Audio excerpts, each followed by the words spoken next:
I'll show you. I had the wall here initially, and so that was destroyed by the very high tides in 2005. And I built this quite some time back, over the years, and that was destroyed. So I rebuilt it. Anote Tong is obsessed with the sea. He's the man in charge of a vanishing nation. The seas that have supported life here for 4,000 years are rising because of global climate change. It's Tong's job as president of the country to decide what to do. For quite some time I did not sleep because I had no solution to a problem that nobody has a solution to. What happens to us as a people in the future? Do we disappear as a culture? So these are the issues that keep me awake.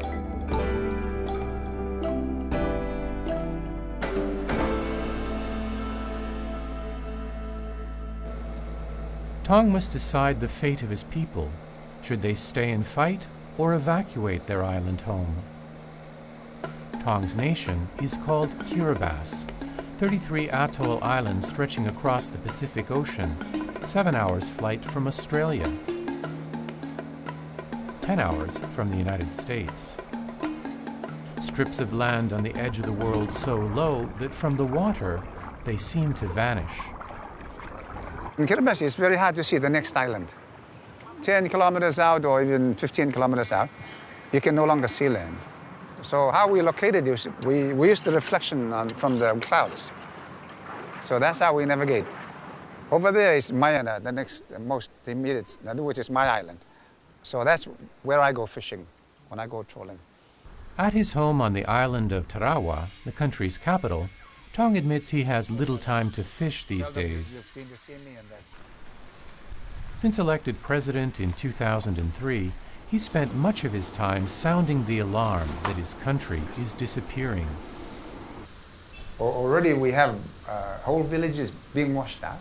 There is no running away from the reality that the sea is rising. There is no running away from that reality. These images shot during a storm in 2005 are an example of what Tong and his people are fighting against.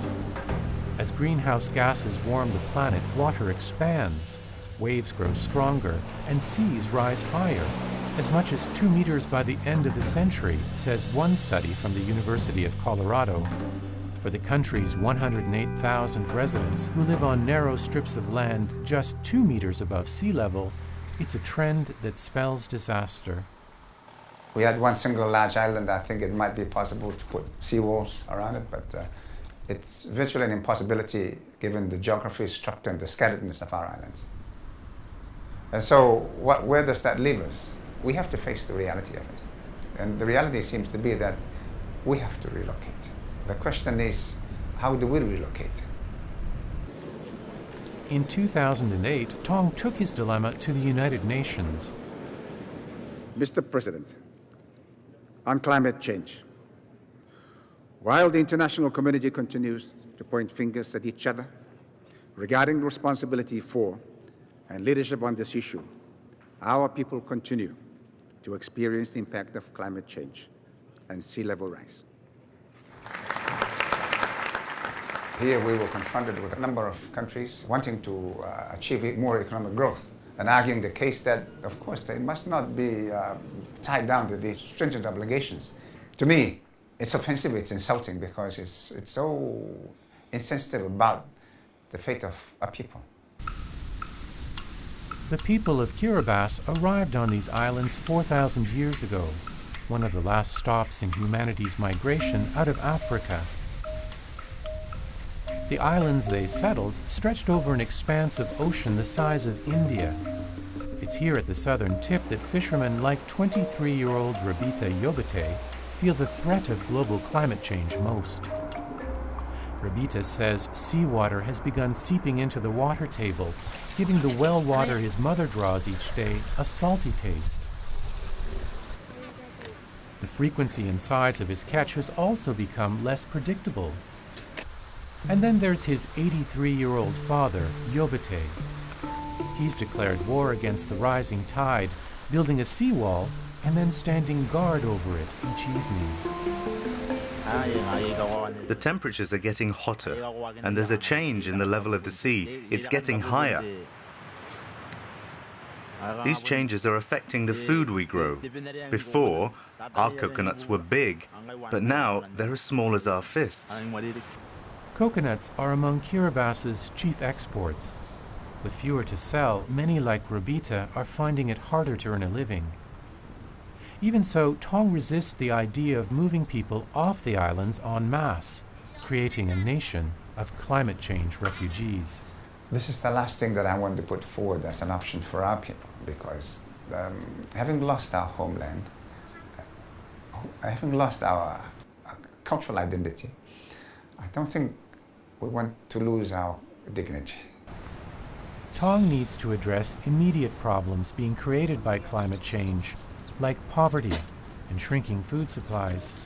So while he considers how best to move people off the island, he plans to develop the country's economy. The idea is to encourage the development of the out islands.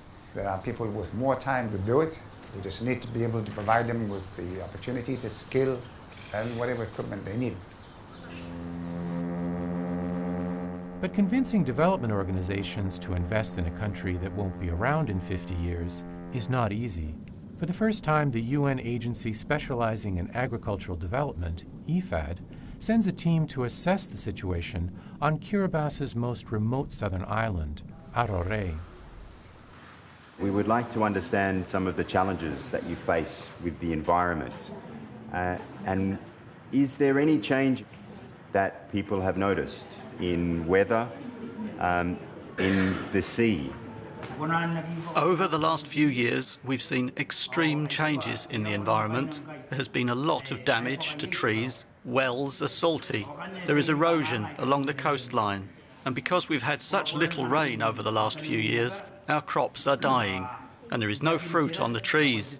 These are things we can't fix ourselves.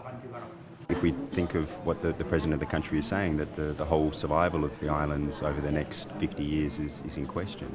A challenge that we face is what happens in the course of this 50 years. We've heard from the communities themselves that they're struggling to feed themselves. So how do we respond to this is an enormous challenge.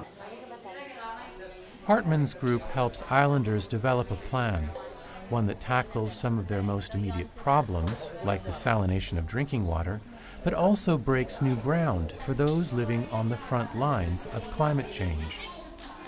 Agricultural research, for instance, could contribute to improving soil fertility. Agricultural research could also contribute to developing crop varieties that they can grow in these areas that may increase productivity, so they move from subsistence to having just a little bit of surplus that they can sell for income generation. So food security is a critical issue here. This agricultural research center has been set up to identify food crop varieties able to tolerate rising temperatures and grow in salty water. Tong hopes to turn islands like Atoll into centers for food production, growing crops that could help feed populations on other islands where the impact of climate change is advancing much more quickly. But these are just temporary measures. Tong says the real challenge is to make those countries contributing to climate change take responsibility for its effects. We will be victims regardless of what happens. And we're just the ones on the front line now. And I think the point is, if nothing is done, then other countries and other people will be next on the front line. When do we start to sacrifice our standards of living for the sake of the future of this planet? The biggest challenge that I want to throw is, what are you going to do about the people that have become victims? This represents the single biggest moral challenge to humankind. And if it doesn't respond to this, then there is no credibility to anything. On the edge of the world, a nation's people wait. In just a few decades, they may have to leave these islands for good. And what was, 4,000 years ago, the end of humanity's global migration could see the start of its retreat.